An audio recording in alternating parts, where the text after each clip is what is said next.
پہلے تو اس کو کرنٹ لگا، اور ایک بات تو جب میں نے اس کو تھپڑ مارا اور گالیاں دی وہ سکتے میں آ گئی، لیکن جلدی ہی سنبھل گئی اور مجھ سے بولی بہت برا ہے، تو مجھے پتا ہوتا تو ایسا ہے میں تم کو اپنے قریب بھی نہ آنے دیتی۔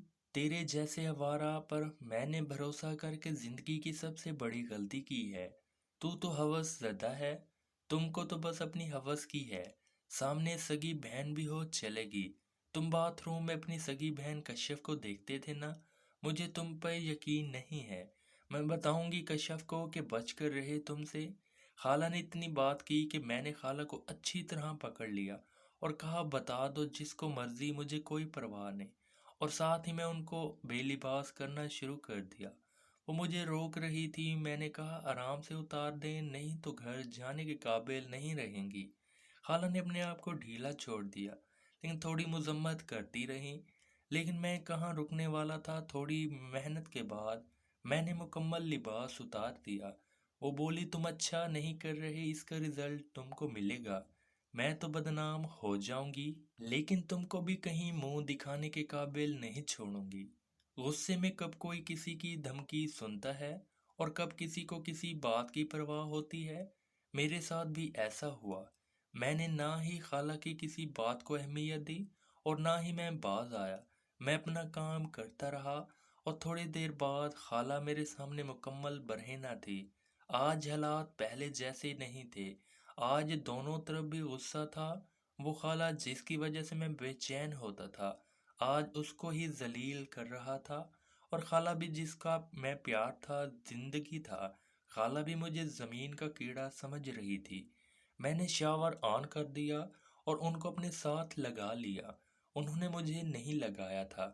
میں اپنا ہاتھ کبھی آگے اور کبھی پیچھے لے جاتا۔ وہ مجھے غصے بھری نظروں سے دیکھ رہی تھی، وہ میرا ساتھ نہیں دے رہی تھی۔ میں نے کہا آرام سے میرا ساتھ دو، نہیں تو تم مجھے جانتی ہو میں کیا کروں گا۔ خالہ بولی تم مجھے نہیں جانتے، آج تو تم نے سب حدیں پار کر لی، اب دیکھو تیرا حشر کیا کرتی ہوں۔ مجھے خالہ کی باتیں اور غصہ سمجھ نہیں آ رہا تھا۔ میں نے ان کو بالوں سے پکڑ کر نیچے بٹھا دیا۔ میں بھی ان کے پاس نیچے ہی بیٹھ گیا۔ میں نے ایک ہاتھ سے ان کے بال پکڑے ہوئے تھے اور دوسرے ہاتھ سے پیچھے صابن لگا رہا تھا۔ ہاتھ پھیرتے پھیرتے مجھے پتہ نہیں کیا سوجی، تبھی میں نے ایک زوردار تھپڑ مار دیا۔ خالہ اچھل پڑی اور بولی یہ کیا بدتمیزی ہے؟ میں نے کہا میں نے کون سا کوئی غلط کام کر دیا ہے؟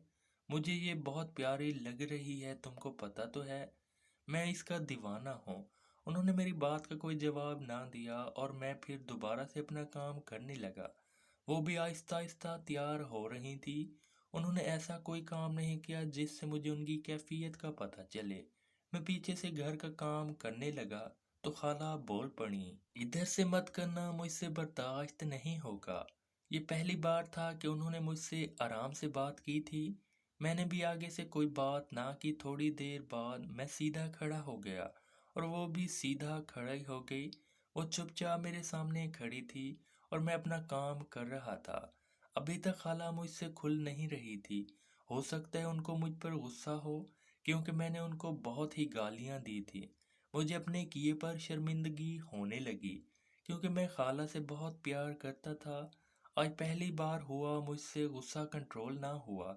خالہ بت بنی کھڑی تھی۔ میں نے ان سے کہا خالہ آئی ایم سوری، مجھے غصہ آ گیا اور میں پتہ نہیں کیا کیا آپ کو بول گیا، مجھے معاف کر دو۔ انہوں نے میری بات کا کوئی جواب نہ دیا اور اپنا منہ تھوڑا پیچھے کر لیا۔ میں نے کہا اب تھوک دو غصہ، مجھے ایسا نہیں کرنا چاہیے تھا۔ میں نے کہا نا مجھے غصہ آ گیا۔